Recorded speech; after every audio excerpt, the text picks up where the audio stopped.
Okay. All right. So, welcome everybody to the question and answer part of tonight. And I know that some of you were already at one or two of these, but I just wanted to know, just off the bat, are there any comments or questions from anything we've talked about in these last couple of weeks, for related to the three dantians and the new standing meditation, or any of the topics that came up over these last 3 weeks? Anybody have a comment? When Yeah, you're doing, Katrina? Dana, when you're doing the three treasures, Yes. is it in a horse stand as you go through it, or just a basic standing pose? Well, so the way Robert Peng describes it is that you're standing with your feet wider than shoulder width. So horse stance, as we have practiced it before, is when you have your knees pretty bent, and you could do the three treasures standing meditation with your knees bent like this. Okay, so you're bent and your feet pointing straight ahead.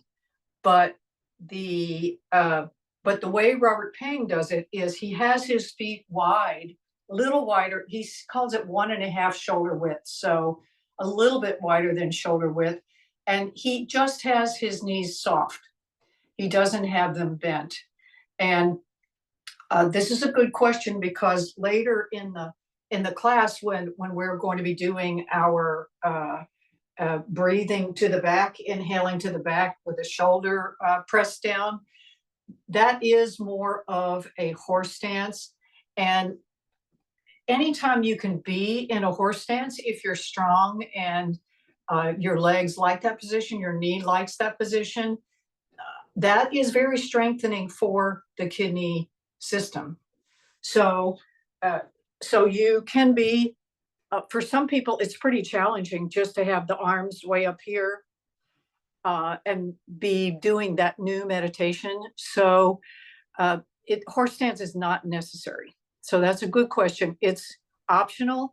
And also, when I'm doing the breathing, you can come back, you can come up between going to one side and the other side if it's stressful on your legs.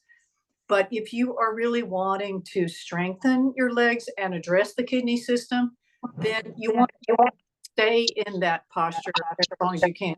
Jerry, could you please turn off your microphone unless you're asking a question? Thanks.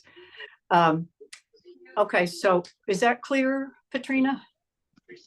Yes. Okay. Any other comments or questions about what we talked about last week? Okay, so just to recap the three treasures standing meditation. So the three treasures are our wisdom center, our heart center, and our vitality center. And what occurred to me recently was that some of you may not know exactly what the Central Meridian is.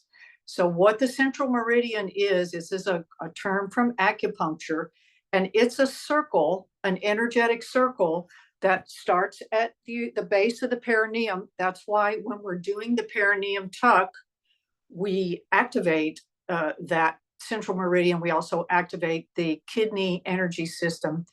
And that energy is said to circulate from the base of the pelvis up the back and then down the front of the body.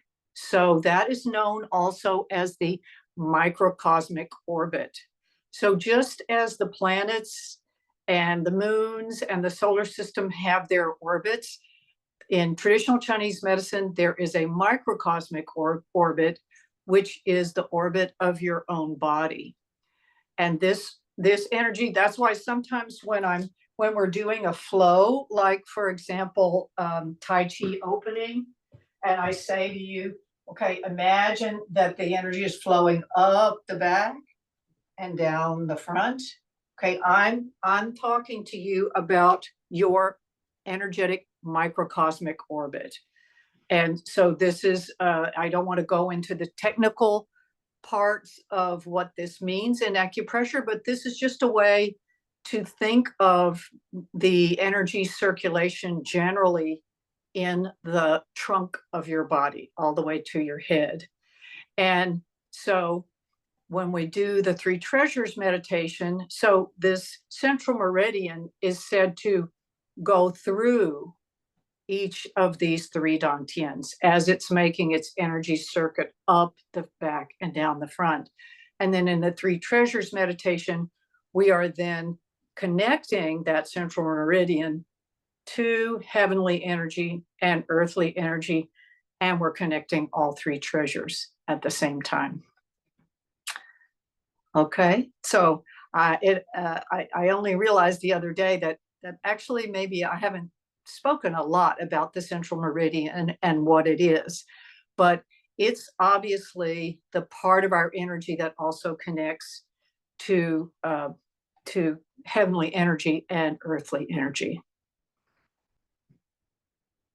Okay, so is that clear? Any other questions about any breathing or any of the other details that we've been going over? Can you tell us exactly the benefit of hypoxia again when we're breathing and pausing? Yeah, so hypoxia is, and I actually owe you guys, I have not put together yet, I have a little written synopsis of the verbal discussion that we had on hypoxia. And for those of you who understand stuff better written down, myself is in that group as well. I'm going to send that out to you. But hypoxia is where we are building up our CO2, carbon dioxide resistance in the body. So when we just do these, so there are two different aspects of this. One of them is a spiritual, mental, emotional aspect of this, which is when you it's like a wave when you see a sine wave in chemistry or physics. There's always this little top point, and when we're holding our breath, that is our top point, and that's where we've inhaled to a point, and there is this little pause, and that little pause has been written about so much. It's what Wayne Dwyer used to call the gap. So it's that little gap between things, and that is a place that can, it's a little bit like the concept of Wuji, which is no state. So it is like the beginning of everything before anything started. And when you're in a state like that, you are said to be supremely open. So kind of like pre-being. So this is getting into very esoteric uh, thinking about things like that. But for the mind to be in this moment of not taking in, not taking out, then you create this little space to be in that's pure being.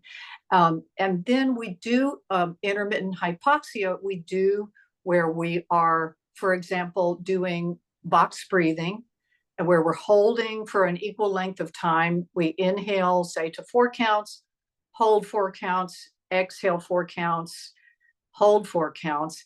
And that is to gradually increase our lung capacity.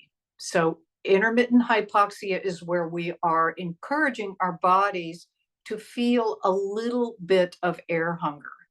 And what the research says is that if you can do this regularly and gradually build up your lung, you will actually increase your lung capacity. But even more than that, you will get more oxygen out of the breath that you breathe in.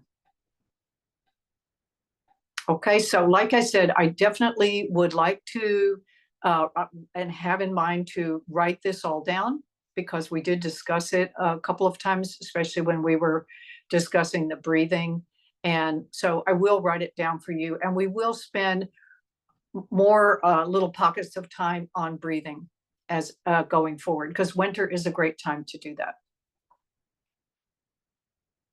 Okay, so I'm going to end the recording here. Okay.